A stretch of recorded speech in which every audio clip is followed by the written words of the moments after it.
Finding and creating opportunities is a challenge for any business owner. It can be especially challenging for women business owners. Networking, coaching, strategy, and learning negotiation skills are constant challenges, especially when you're just starting out. Building a network of trusted advisors can help any business. And a business owner, you build various alliances such as a CPA, a lawyer, and a banker. Did you know that your banker specifically can play a critical role in connecting you with other business people, key community leaders, and activities to get you involved in your local community? Well, they can. And my guests today are at the forefront of creating and offering up networking and business opportunities for women in business through their community bank.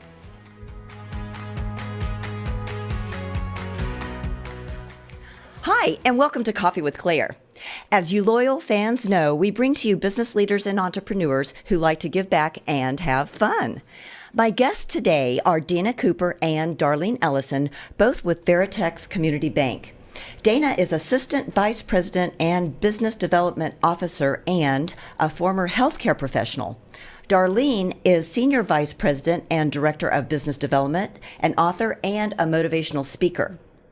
Both are active in the development and support of women in business in the North Texas community. Please join me in welcoming Dana and Darlene. Woo-woo! Hello. Thank you for having us. Boy, these powerful women in the house. I'm telling you, my gosh. Well, I'm so thrilled to have both of you here. We have talked about this for a really long time. And, the stars have finally aligned up to where we have the brightest stars here in the studio today. So, I am very interested in having our audience learn about what you guys do because I feel like it's really important in helping people get that really nice start to their business careers, because, there's so many people have ideas in their heads and they've got dreams that they've been thinking about forever, but it just never gets off the ground. And so you guys are like catalysts for that opportunity. But you guys both are not from the banking industry. You guys have different experiences. You had different vocations before you came to Veritex. So how has that helped you in helping other women develop their businesses? Well, personally, I have found that my past profession of 38 years helped prepare me to be a banker, a business development officer. I was in the healthcare profession as a nurse. And, a nurse's goal and objective is to offer the best quality care that she possibly can. Yeah. And I really feel that that is something that we embrace and that we really do at Veritex. Definitely. And it's funny. I always joke that Dana saved the lives and I saved the minds. So we got the whole body experience right here. Which has everything to do with banking, by the way. But I was in the mental health profession, actually. And my background is in finance and in psychology, but my advanced degrees were actually psychology. I practiced for 11 years. I'm a retired licensed psychologist. Wow. And and I've really utilized that as stepping stones to helping women because we've both been in a space where we saw where the women were needing assistance. Yeah, and you guys really do take the word community very seriously at Veritex. I see all the amazing things that you guys do. So for our viewers and listeners, what exactly does that word mean to you guys, community? Well, community means to me personally the place where I live, the place where I work, I worship.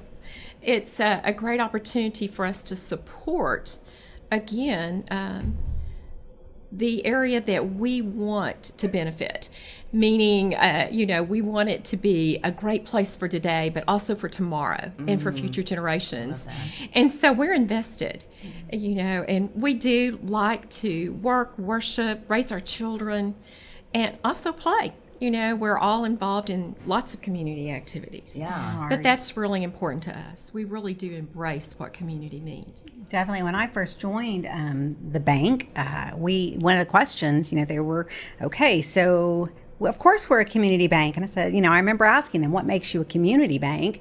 They said, well, we support the local carnival, and we write a check to this, we write a check to that. I was like, but how are you making the community a better place? And I think that that's a really cool, I think coming from the backgrounds we come from, we are more motivated to making the communities a better place. We work there, we do live there, we play there. These are our friends. Yeah. Our clients are our friends. Right. And you're held accountable then to that community piece. And so we really, the goal was creating, whether it's women in business, the nonprofit accounts that we do, it really was about making our community a better place. And you mentioned specifically women in business. So why was that near and dear to your heart? When we started in the banking piece, and we were looking around at how do we make the community, stronger and more viable? And you're looking at the business community. At the time, we were more predominantly a business bank back then. Okay. And really looking at the fact that what do women need? And I was an entrepreneur prior to my banking life. So I knew where we were lacking. What do women need? Women need more information about their banking needs, about the differences of different types of loans, different types of accounts, how to get started, who they need in their corner. Yes. We needed education. We needed opportunities that fit our crazy schedules, because when you're a female entrepreneur, your life is crazy. Absolutely. And something that was flexible and met those needs. So we, moved around. We do networking socials. You move around the time of the day and the day of the week and the week of the month. And so that nobody is ever excluded. And that was the last big piece, was inclusion. We are big about inclusion. So when somebody walks into one of our socials and says, oh, wait, there's somebody here who does what I do, I'm out. That's unfortunate, because we really are about including all the women. Yeah, that's right. And that's the support and encouragement I think that we really strive to do for women. We're available whenever they need to visit, and there's lots of different challenges that everybody is incurring, and especially if you're a woman in business. Yeah, and because your personalities are the way they are, people feel safe with you. Banking, to a lot of women, just the word bank is scary. It's intimidating. Yeah, not everyone was brought up understanding how to use a checkbook, or maybe their husbands or their dads did that for them, and so you guys make it really easy for people to open the door and come in and not be so, like their knees knocking coming in and say, I've got an idea, it's like, no, come on in, let's talk about it, let's have a cup of coffee. Well, it's about leading with education, and I've had plenty of clients, and just in my 13 years, which really, that's not that long, but when they come in and tell me, oh, I'm so over this because somebody asked me if I needed to bring my husband along so he could understand the numbers, wow. and that's, I'm not saying all banking is like that, but this was really about women like us creating that safe space. I love that word, that safe space for women to come in and just get information. Can't guarantee I'm going to do every loan that you bring to us, but let's talk about what it takes to get where you need to be, or let's talk about the different types of financing, and without any intimidation. Yeah. And so that's the world that we hope we've created at Veritex.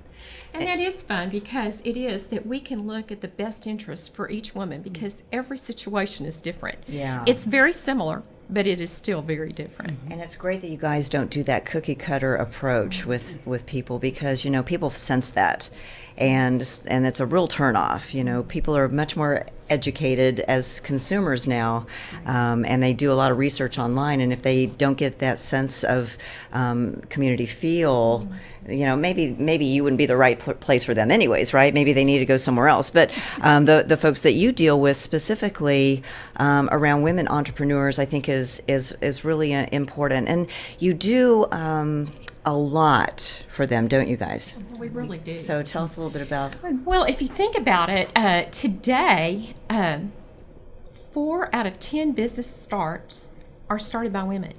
Really? And that's... Go us. No, Yes. We've come a long way, but we still have a long way to go. Yes, yeah, definitely. That's 40% of, owner-owned businesses. Yeah. And if you think about that, too, when you look at what they need to accomplish and what they need to do, we need to offer to them every opportunity that we can to be successful. Yeah.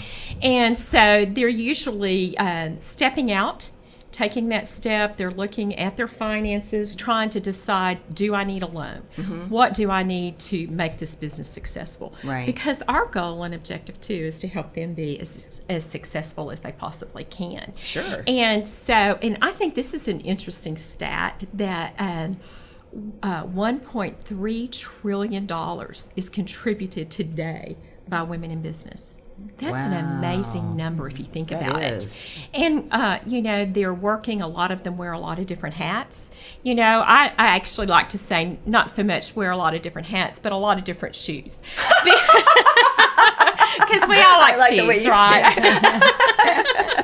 But you're right. You wear different shoes for different things, right? I mean, we've either got tennis shoes on or, we're running around or high heels or, something comfortable, walking shoes. But, so we want to do everything that we can to equip our women with what they need. Yeah. Right. And that was why, when we created the Women in Business program, it wasn't just about bank accounts or about financing. It really was about, we led with the networking socials. So we have the Lakewood area Women in Business, we have the Park Cities North Dallas Women in Business, and it really was about bringing women together with the mantra of make friends first, and the business will follow. And to help women with, there are so many, the diversity in the group by age. I mean, you've seen it by age, by type of businesses. You have home-based businesses, you have women co-owning with a friend or a spouse. I mean, all kinds of things going on, and to create something that really was about leading with relationships, because one thing we know about women is that we are really good at building relationships, and so when we stop telling women that, oh, well, here's the box and this is how you network inside of that box, and we say, you know what, go do what you know how to do. Sit down, have a cup of coffee with someone, build a relationship, because people do business with their friends. And when you say that to women, they go, oh my gosh, thank you for reminding me. Because yes, we do. That's how we do business. That's right. And it's really a sisterhood if you think about it. We want to be available. We want to help. And, past experiences to me are always a great teacher. And we like to put those together in our networking groups.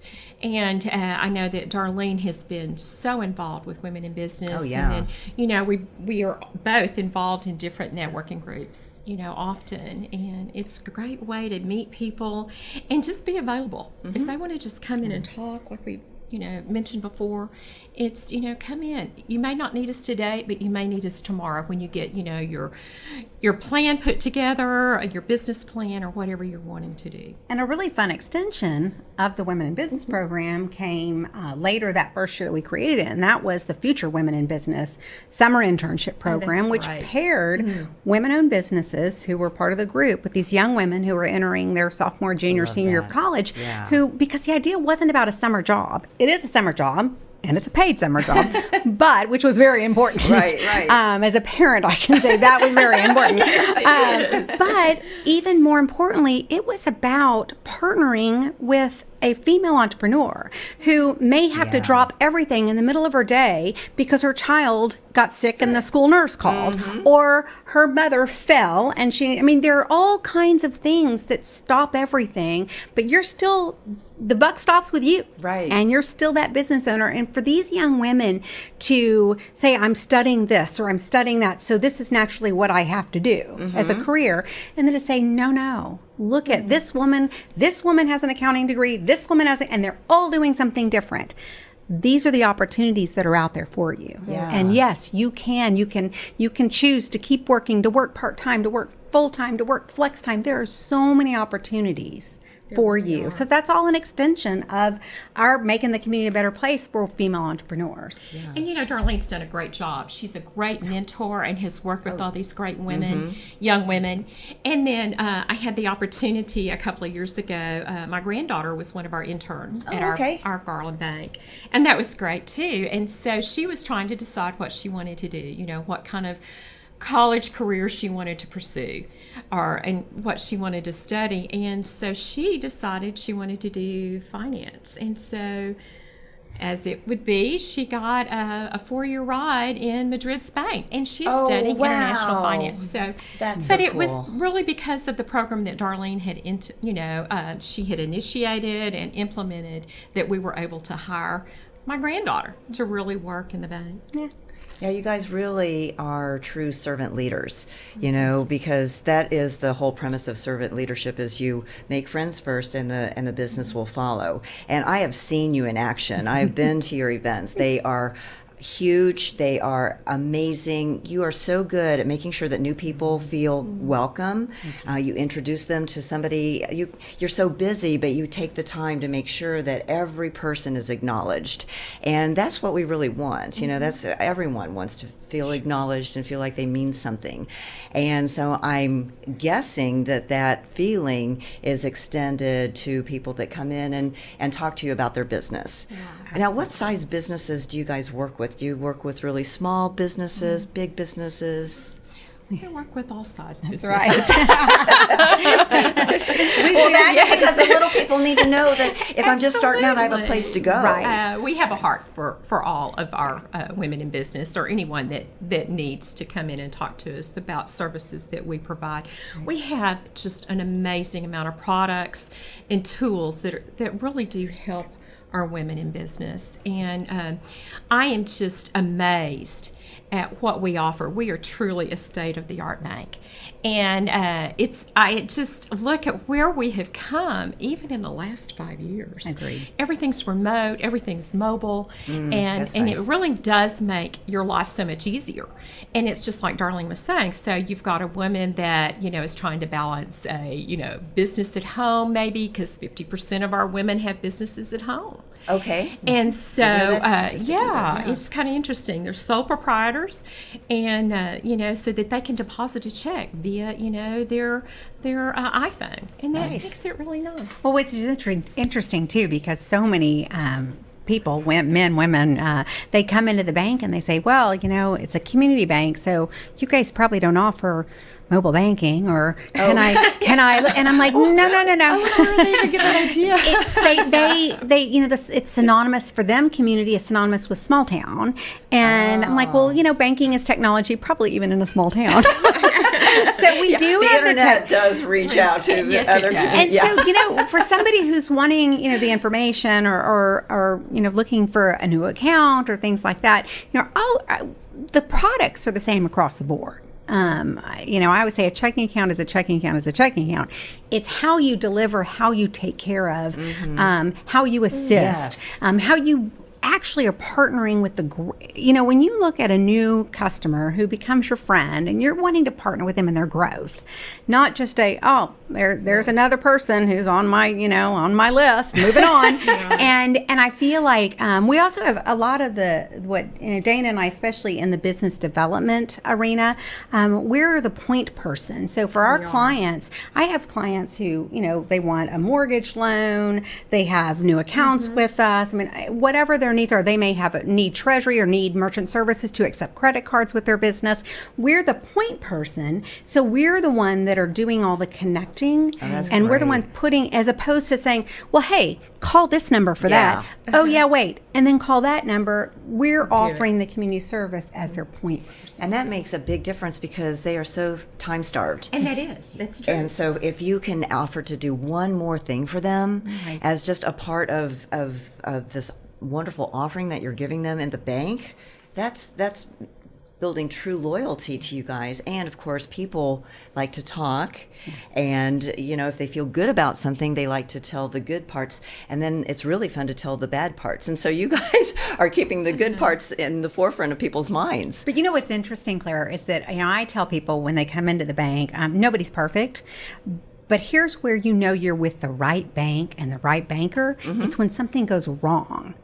It's when you get logged out of something, or you don't understand something on your statement, or hey, where did that come from? Because when you place a phone call, we will answer the phone. When you look at our business cards, our cell numbers are on those cards. Right. So we actually will take care of you. And it's so, to me, being a true community bank and being truly engaged with our customers is how quickly we can right a wrong. and how attentive we are. Because, when things are going smooth sailing, you're probably not just calling and hanging out with your banker, your banker. I don't know. Y'all probably get those calls. In fact, I got one last night at 7 o'clock. Oh, wow. And they were very apologetic. And they were like, this can wait till in the morning. And I went, no, let me take care of it right now and help you. And they were like truly blown away. They went, oh, I didn't expect you to do that. Yeah. Classic business development officer right there here. You go. Yeah, right. One of the best. Well, I know that you guys do some special financial things for women in business. Can you tell our audiences a little bit about that? We've got, so we have women in business accounts. So if you go to the website, you're not going to necessarily see them there, but we do have women in business accounts, checking accounts for businesses. Okay. The biggest key to that is that they are, no minimum balance, no transaction fees, no monthly maintenance fees, unless you have like merchant or something like that. Sure. But the goal was to really take the nickel and diming out of especially entrepreneurs within their first 5 years and to give them a place to start that gave them an opportunity to have their money in their bank account, use their money as needed without worrying about a fee or a monthly minimums or something like that. And so it's part of the growth. It also introduces them to us as a bank and us as bankers. And it is that, like you said, that safe, that warm, it's a great starting place. As far as financing, Dana referred to all the different types of financing. We're preferred SBA lender. We have lines of credit. We do all those things, but we want to create that space where they can come in and talk to us about it. It's kind of a secure environment, and that we want to offer that security to them because we want them to be hugely successful. I mean, we really do, and whatever we can offer to do. And that's why I really enjoy working for Veritex, because we really do offer that golden rule of banking. We want to treat others the way that we would like to be treated. Yeah. Which goes back to community. Yeah. Ties it up into a nice little bow. It really does. Well, ladies, it's been such an honor to have both of you guys here today. How can our audience find more about Veritex Bank and all the things that we've talked about today? Well, first, I'd invite anyone to visit our website. So it's veritexbank.com. Okay. And autocorrect takes the I out, so be sure you spell it out. I've had that happen a few times. And then our emails, mine is dellison@veritexbank.com. And mine is dcooper@veritexbank.com. And there are some bankers that don't start with a D. That's but right. here we are. I really don't know. We just don't know any of them. They're not rock stars like y'all. Well, thank you, Claire. Thanks, Claire. Thank you again, Dana and Darlene, for spending time here on Coffee with Claire. And thanks to our audience, to our listeners, to our viewers. Be sure and like us on Facebook and follow us on Twitter, Instagram, and LinkedIn. We'll see you next time on Coffee with Claire. Bye-bye. Thanks for tuning in to this week's episode of Coffee with Claire. To learn more about today's guests, visit their website or find them on Facebook. To learn more about me, Claire Billingsley, follow me on LinkedIn or visit my website at coffeewithclaire.tv. And to hear more episodes of Coffee with Claire, subscribe, rate, and review the show on your favorite podcast and social media platforms.